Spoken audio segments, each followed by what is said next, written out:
हाँ, नमस्कार दोस्तों। आज 19 दिसंबर 2024 है और अभी तक आपको आज की गिरावट का कारण पता लग गया होगा। और देखो, कारण समझने से ज़्यादा इम्पोर्टेंट है कि क्या ये स्टे लॉन्गर रहने वाला है या नहीं रहने वाला है। इसको समझने के लिए हमें कुछ मुद्दों के बारे में थोड़ा सा सोचना चाहिए। पहला मुद्दा है कि कल यूएस फेड ने जो बोला, जैसे हमारे आरबीआई गवर्नर है, वहाँ के फेड के बैंक के पॉवल साहब ने बोला कि हमें चिंता ये है कि महंगाई बढ़ सकती है। देखो, महंगाई बढ़ना ओवरनाइट नहीं होता। ये इसके पीछे कुछ समय लगाया जाता है कि इन्फ्लेशन क्यों बढ़ी। आप लोगों को याद होगा 2020 के लॉकडाउन के बाद से अमेरिका ने काफ़ी ज़्यादा करेंसी प्रिंट करी थी। जब आप करेंसी प्रिंट करते हो, फ्री बीज लोगों को देते हो, तो आपकी करेंसी की वैल्यू को हिट करती है, जिससे सबसे बड़ी समस्या बैंकों को आती है। अब बैंकों को समस्या क्यों आती है वो मुझे बताने की ज़रूरत नहीं है, आप लोग काफ़ी होशियार हैं तो आपको इस बारे में पता होगा। अब समस्या ये है कि अब यूएस का फाइनेंशियल ईयर ख़त्म हो रहा है, जो कैलेंडर ईयर चलता है वो ख़त्म हो रहा है। तो अब उनके वहाँ पे जो लॉसेज होंगे वो बैलेंस शीट्स में उनको शो करने पड़ेंगे। इवन वो शो हो रहे हैं, लोगों को पता है, जिस वजह से कंटिन्यू बाजार में एक डिक्लाइन देखने को मिला है। अब डिक्लाइन की वजह ये भी है कि ये जो red inflation hot topic again picture में आया, ये क्यों आ रहा है। अब ये देखिए कि अगर इन्फ्लेशन ऐसे ही बढ़ती रहेगी तो फेड के लिए समस्या का कारण हो जाएगा इंटरेस्ट रेट को कम करना।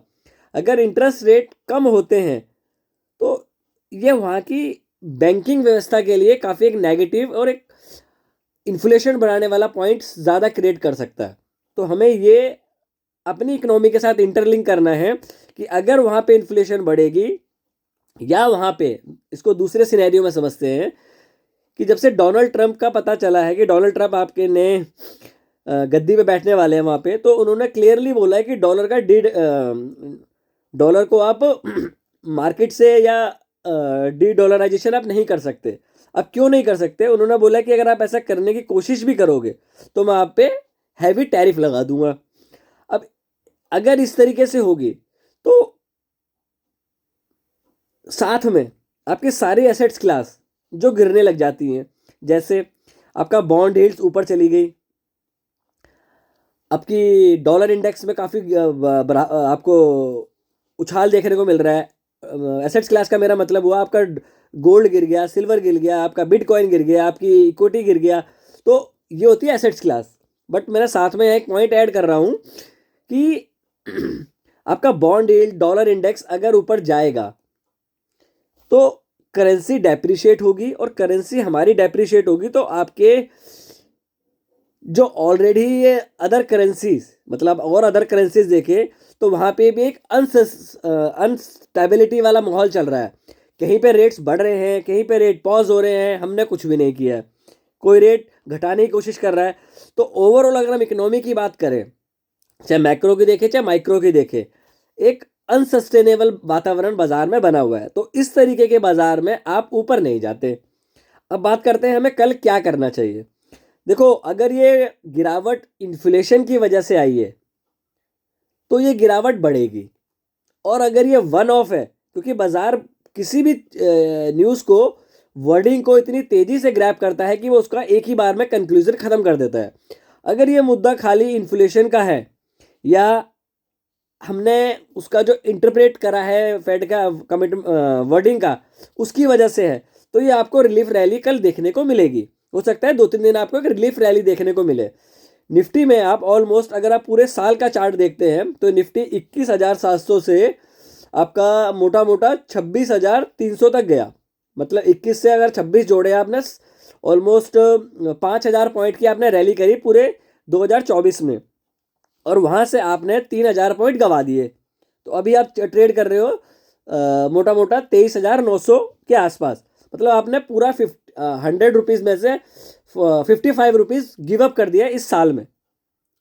तो इससे ये समझ में आता है कि जो आपने 20% का गेन किया था 2024 में, वो हाफ हो गया। मैं अभी इंडाइसिस की बात कर रहा हूँ, पर्टिकुलर स्टॉक्स की मैं बात ही नहीं कर रहा हूँ। इससे आपको व्यू बनाने में अंदाजा मिलता है कि कल करना क्या चाहिए, क्योंकि कन्विक्शन के बिना आप ट्रेड को कैरी नहीं कर सकते। अब जब बाजार में ये गिरावट हो गई, क्या यहाँ पे फ्रेश शॉर्ट करना, मतलब अगर यहाँ पे आप फ्रेश शॉर्ट करते हैं तो रिस्क रिवॉर्ड रेशो क्या फेवरेबल है फर्दर शॉर्ट्स के लिए? क्योंकि आप 1000 पॉइंट के बाद फ्रेश शॉर्ट करोगे तो आप फंस जाओगे। ऑलमोस्ट आपने देखा 200 पॉइंट आप गिरे, 400 पॉइंट पहले गिरे, तो आप मोटे मोटे 600 650 पॉइंट आपको बाजार में 600 पॉइंट के आसपास आपको बाजार में गिरावट मिल गई है। तो रिलीफ रैली 200 250 पॉइंट की आपको बाजार में मिल सकती है। एक मुद्दा ये है कि आप लो के पास खुले कल के और वहां से एक रैली देखने को मिले। दूसरा सिनेरियो ये हो सकता है कि कल आप खुले अगेन 200 पॉइंट नीचे या 150 पॉइंट नीचे,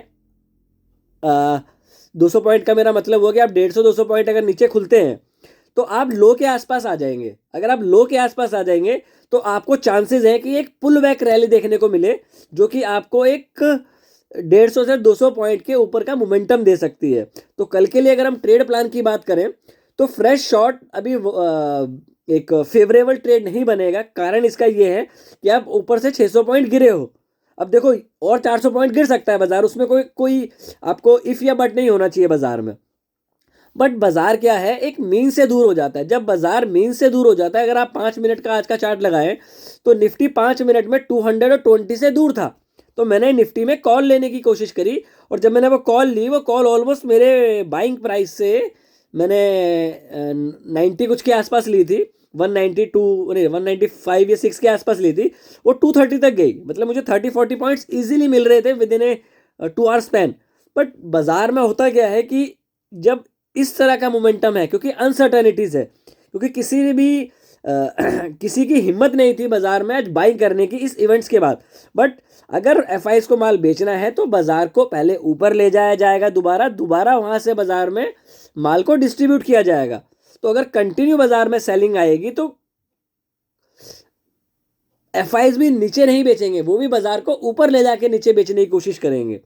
तो इन शॉर्ट अगर हम लॉन्ग पिक्चर को शॉर्ट करें तो कल का ट्रेड प्लान क्या बनता है? 1 मिनट 5 मिनट का निफ्टी का चार्ट खोल लेते हैं। मैं दूसरी स्क्रीन पे खोल रहा हूं यहाँ पे, जस्ट ए मिनट। आपने अगर आप आज का 5 मिनट आपका आज का जो लो था आपका, वो था आपका 23,900 रफली, और जो आपका हाई था वो 24,000। तो मतलब आपके ऑलमोस्ट 300 पॉइंट का कितना हो गया आपका 23,900 डाउन साइड हो गई आपकी, और ऊपर का हो गया 24,000। मतलब 100 पॉइंट की रेंज में आप पूरा दिन आज आपने ट्रेवल किया है। तो इसमें आपको पता है कि ऑप्शन बायर को कुछ मिलने वाला नहीं है। बट अगर मीन से प्राइस दूर होता है तो उसमें एक शॉर्ट कवरिंग का एंगल हमेशा बाजार में होता है। तो ये चीज़ आपको हमेशा अपने माइंड में रखनी चाहिए, क्योंकि अगर बाजार 45 डिग्री पे चैनल बना रहा है तो अगर वो 45 डिग्री से निकलता है तो वो 90 डिग्री का एक्सपेंशन दिखाता है। ये चीज़ मैं नेक्स्ट चार्ट्स में आपको समझाने की कोशिश करूंगा। फिलहाल हमें कल क्या करना चाहिए, अगर कल बाजार कल के लो के आसपास खुलता है, मतलब आज का लो है आपका 23,850 के आसपास, अगर आपको बाजार मिलता है तो आपको एक ट्राई करना चाहिए बाइंग के लिए। या एक बेटर अपॉर्चुनिटी क्या होगी कि बाजार आज के हाई से ऊपर खुले और एक 200 तक की आपको एक रैली देखने को मिले 200-250 पॉइंट की। ये तब होगा जब बाजार गैप अप खुले, मतलब आज की रेंज के ऊपर खुले और वहां से चलता चला जाए। बट उसके लिए आपको ट्रिगर देना पड़ेगा कि 5 मिनट आप वेट करेंगे, उसके हाई के ऊपर जाएगा तो बाय करेंगे। सेम चीज अगर बाजार आज के लो के नीचे खुलता है तो आपको वेट करना है बाजार का रिवर्सल का। क्यों? क्योंकि रिवर्सल क्यों मैं उम्मीद कर रहा हूं करने, क्योंकि शॉर्ट कवरिंग अगर नहीं भी आती है तो रिलीफ रैली आपको मीन तक आएगी, देन दोबारा वहां से आपको एक डाउन साइड का मोमेंटम देखने को मिलेगा, अगर ये inflation rate on topic one day problematic ना हो। मतलब बोलने का ये हुआ कि अगर इन्फ्लेशन जस्ट एक डर है तो बाजार यहां से रिकवर कर जाएगा। अगर ये सीरियस कंसर्न है, क्योंकि ये टॉपिक आ रहा है, दैट मीन्स कुछ ना कुछ प्रॉब्लम इन्फ्लेशन के कंसर्न से हो सकती है बाजार में। देखो यहाँ पे हर चीज हो सकती ही होती है। अब मैंने आपको दोनों साइड बता दिया। अगर आप इससे ऊपर खुलते हो 400 से तो आपको 5 मिनट के हाई का वेट करना है, जैसे हाई जाए 5 मिनट के बार के नीचे का स्टॉप लॉस, और आप 200 तक का आप टारगेट ले सकते हैं। अगर वो इसके नीचे खुलता है तो आप वेट करेंगे वो लोअर लेवल पे जाए, मतलब S1 या S2 के बीच में जाए, वहां से रिवर्स करे, तो हम एक ट्रेड खेलेंगे। तो कल दोनों साइड के लिए अगर आपको ट्रेड खेलने हैं तो आपको दोनों साइड बाइंग के ट्रेड खेलने चाहिए, अनटिल अनलेस आप जब तक गलत प्रूफ ना हो जाए। ठीक है, तो ट्रेड करना है मैक्सिमम एक या दो, उससे ज़्यादा ट्रेड नहीं करेंगे, क्योंकि बाजार जो है वॉलेटाइल फेज में है। क्वांटिटी पे कम एक्सीलेट देना, क्योंकि अगर आपने पैसा बचा लिया तो पैसा बना जाओगे, दैट इज़ इंपॉर्टेंट। फिलहाल के लिए इतना ही। अगर वीडियो अच्छा लगा हो तो प्लीज़ वीडियो को लाइक, शेयर एंड सब्सक्राइब ज़रूर करें चैनल को। Thank you.